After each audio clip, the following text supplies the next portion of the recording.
This is MJ. I'm an author, I'm an artist, I'm an analyzer. Find all my work at mjmunoz.com.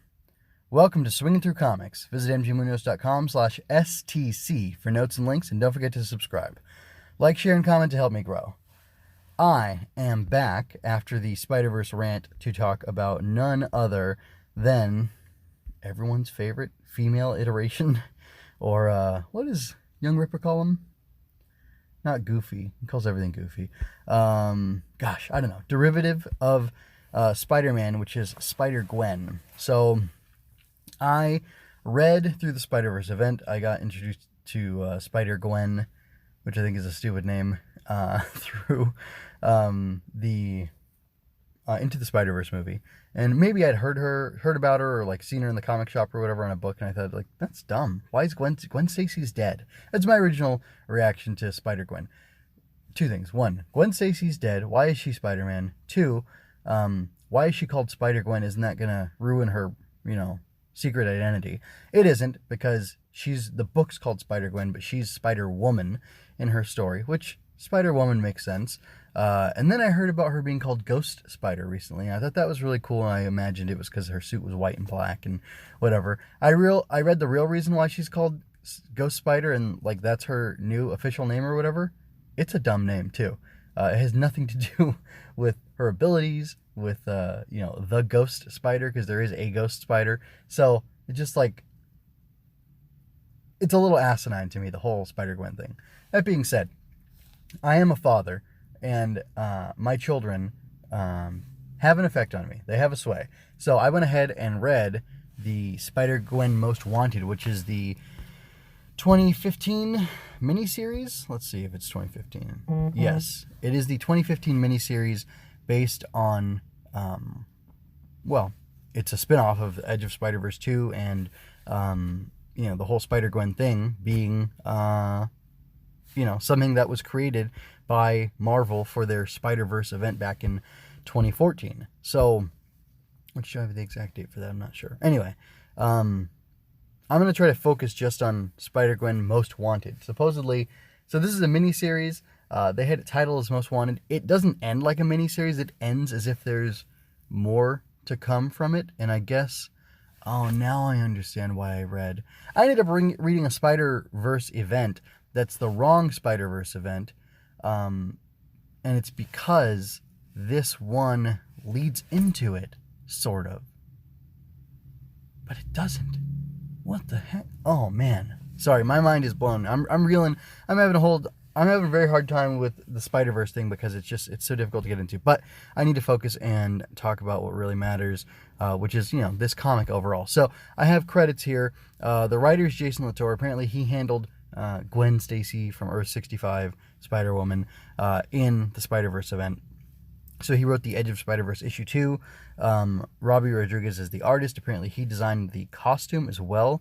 I don't know if Rico Renzi is the color artist throughout the whole thing or not, but that's who's doing it.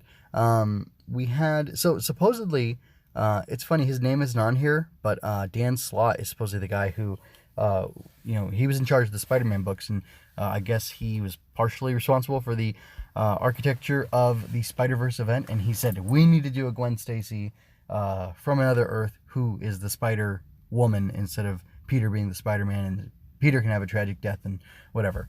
So that's kind of interesting. I have one qualm with that, which is that in one of the issues that I tried to read when I was trying to learn a lot more about Spider-Gwen after I finished reading the series, because it piqued my interest enough that I thought I can maybe do this.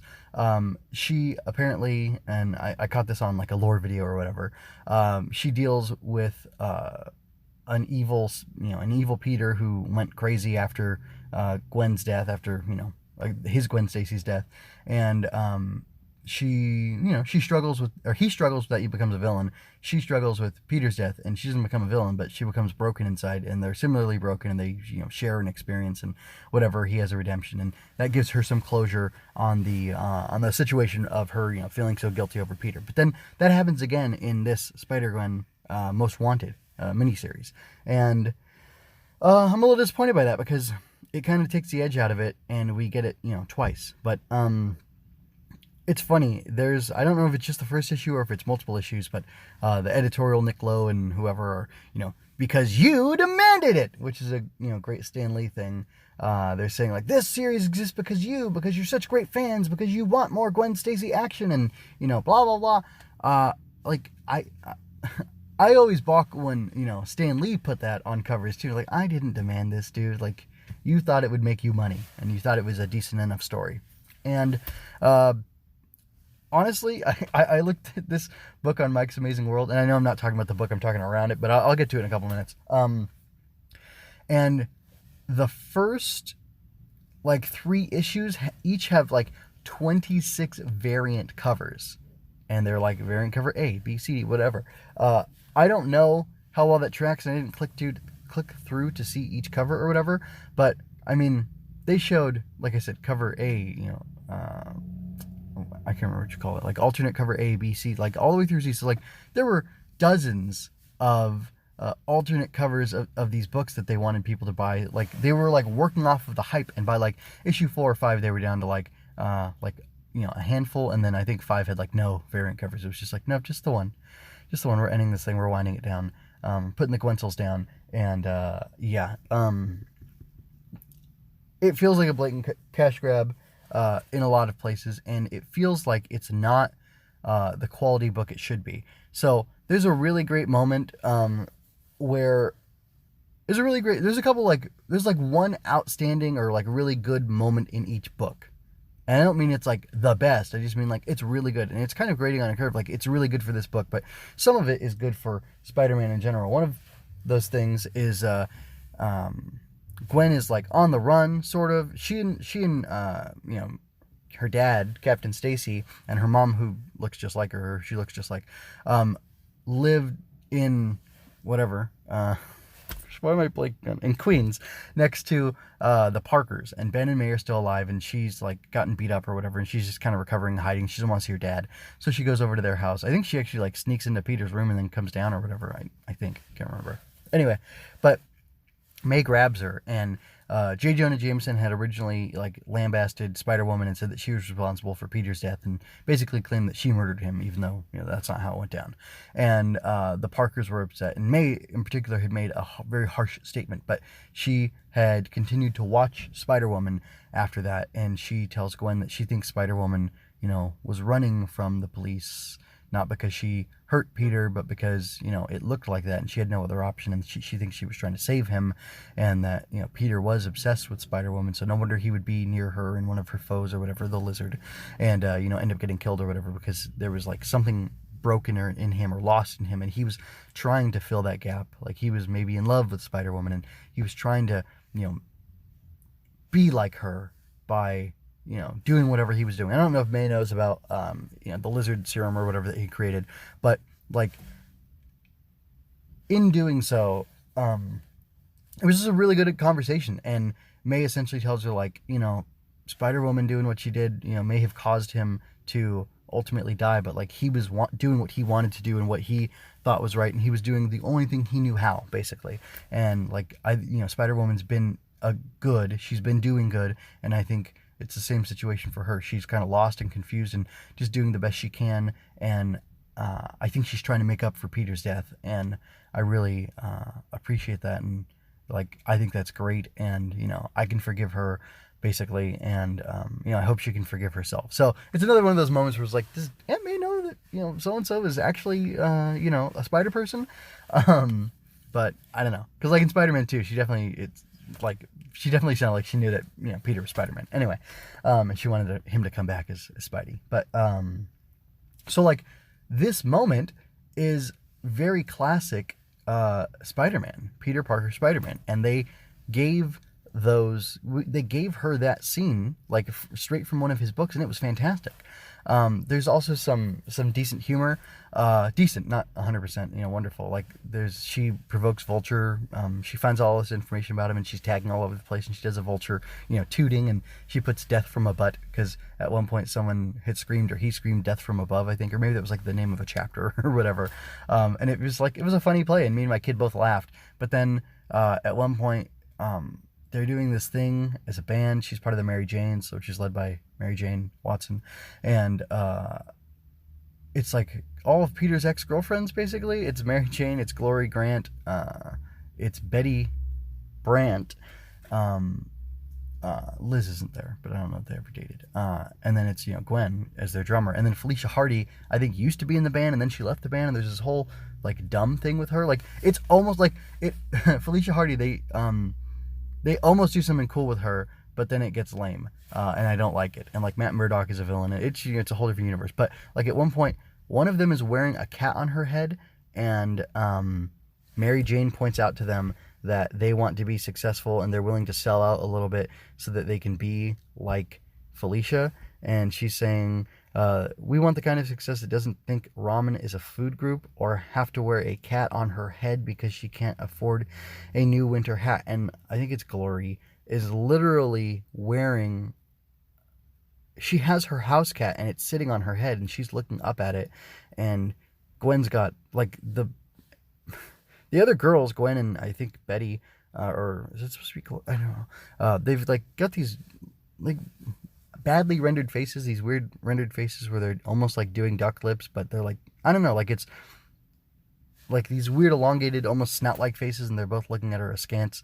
And I just like, I asked my kid, like, is that funny to you? Like, I didn't realize that that's what it was, first of all, with the art. I think maybe because of the size of the page overall and everything.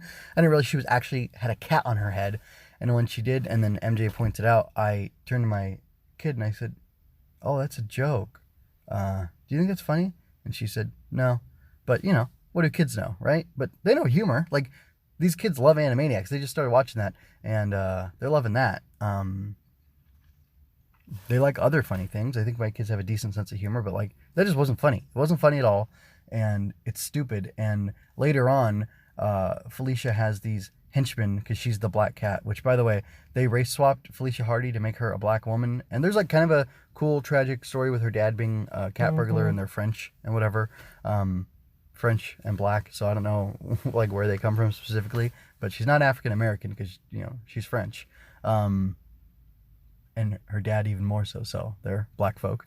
And, which I've got no problem with that in principle, but then you make her literally a black woman who becomes the black cat, and her dad is a cat burglar, so he's like the black cat too, but it's like, he's the Negro. Like, if you, like, it's the most racist thing you can possibly think of, potentially, that a black man, a black woman is the black cat because they're black. Kind of like, I feel like Black Lightning is a slightly racist name, but like that could have been like, we're taking it back, which like, dude who created Black Lightning, if that's what you want to do, that's fine. But just like, it seems so reductive. It also made me think about how like the Miles Morales Spider-Man costume is primarily black. Like, Peter Parker's costume isn't primarily white, even though he's a white dude. Like, that's not the point of it. It wasn't the racial identity of the character that they're trying to point out. So anyway, Death from a Butt was good. The stupid cat hat joke with a literal cat on their head is bad.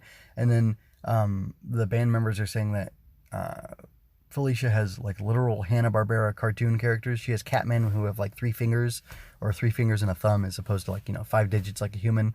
And they're fighting ninjas and stuff. Like, there's like some random crap in here that's thrown in just to be funny. And I don't like it. I think it's dumb. I think it detracts from the humor, and it almost makes the stakes of the world feel less real, because it's like, oh, is this all just a joke to you? Like, what's real? What's serious? What matters? I don't really know.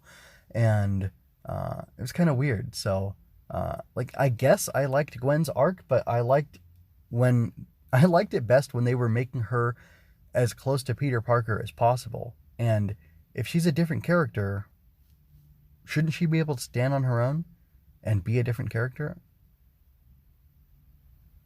I guess that's my real problem with it. So I would not recommend this. I might check out more Spider-Gwen type stuff in the future, but like, I'm kind of done with it. Like I said, I read this because my kid wanted me to read it, and as I was reading it, just different things came up to me, and I thought I had to point them out. So like, the art's pretty decent overall.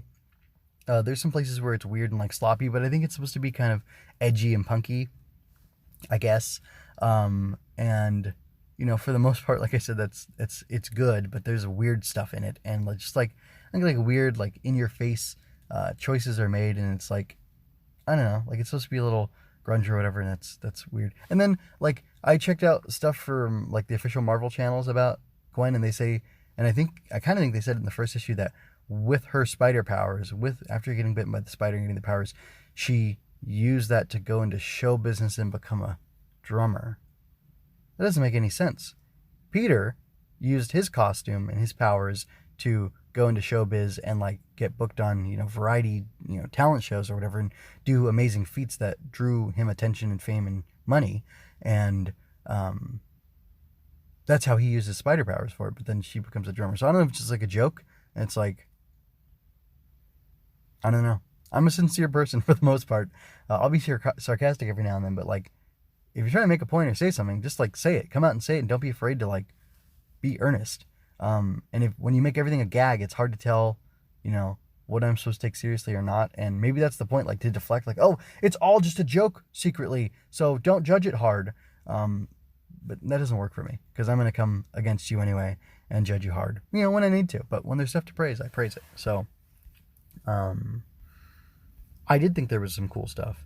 But just overall, like, the tone of it just doesn't seem to make any sense. Again, this is a really cool scene where Gwen is telling Glory, I think, to run, and she's like, I'll, be right behind you or whatever, and there's this Spider-Gwen silhouette shadow, whatever, cast large on the wall behind her, because she's about to get into action, turn into, Spider-Woman and do her thing, and, save people and whatever. And, like, that's so cool, but that's also, like, a classic Peter Parker Spider-Man thing. So it's like, oh, yeah, making Peter Parker into a girl, like, it still works, because he's still a cool character, and, like, the principle and the core of what makes him who he is, like, just works, and you're stealing it and grafting it onto somebody else, or the other way, grafting them onto him or whatever, and that works, because it's, good high quality stuff. So, yeah, it wasn't unique enough, and the things that they tried to do to differentiate it made it bad. So overall, I would skip Spider-Gwen Most Wanted, which is the 2015 issues 1 through 5, and,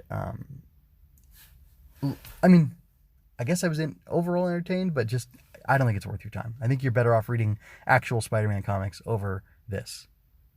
And that's pretty much all I have to say. So, anyway, yeah, that was a long journey. I am going to talk more about the Spider-Gwen costume, because I've got big problems with it, and I came up with some alternate designs. I just kind of want to talk about, why I think it's so dumb, and yeah, so it's going to be, negative, but I'm going to try to be positive, try to be creative, not just destructive. So I did come up with other designs, and I'm not the greatest artist, but I figured, hey, it's the design aspect that we're looking for, not necessarily the, for me to be a comics artist level of drawer, and be able to show you that. So anyway, until next time, we'll see that. Go ahead and check out stuff on my website over at mjmunoz.com.